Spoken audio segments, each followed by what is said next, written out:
desprezada, e hoje estás velada. A tristeza te visitou em um dos teus lugares. Há lágrimas e dores, perdeste um dos teus filhos, um grande amigo do teu Senhor. A querida Betânia,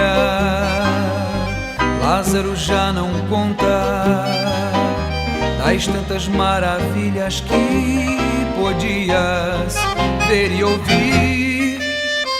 Betânia, não sabias o que fez o Messias, deixar teu filho Lázaro partir. Betânia, hás de ver, e o mundo irá saber.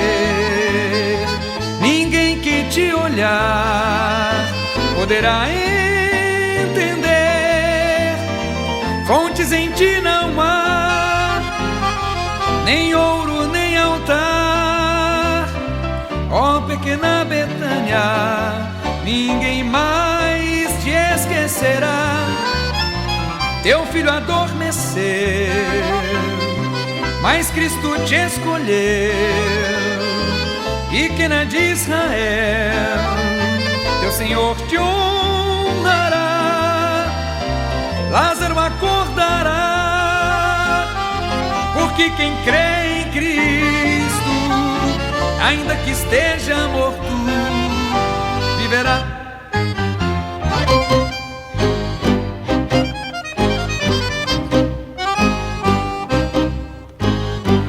És tão pequena aldeia, por tantos desprezada, e hoje estás velada. A tristeza te visitou em um dos teus lugares.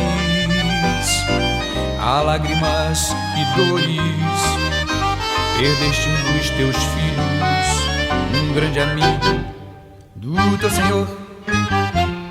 A querida Betânia, Lázaro já não conta das tantas alegrias que podias ver e ouvir. Betânia, não sabias o que fez o Messias, deixar teu filho Lázaro partir. Betânia, hás de ver, e o mundo irá saber. Ninguém que te olhar poderá entender. Fontes em ti não há, nem ouro nem altar. Ó pequena Betânia, ninguém mais te esquecerá. Teu filho adormeceu, mas Cristo te escolheu. Pequena de Israel, teu Senhor te honrará. Lázaro acordará, porque quem crê em Cristo, ainda que esteja morto,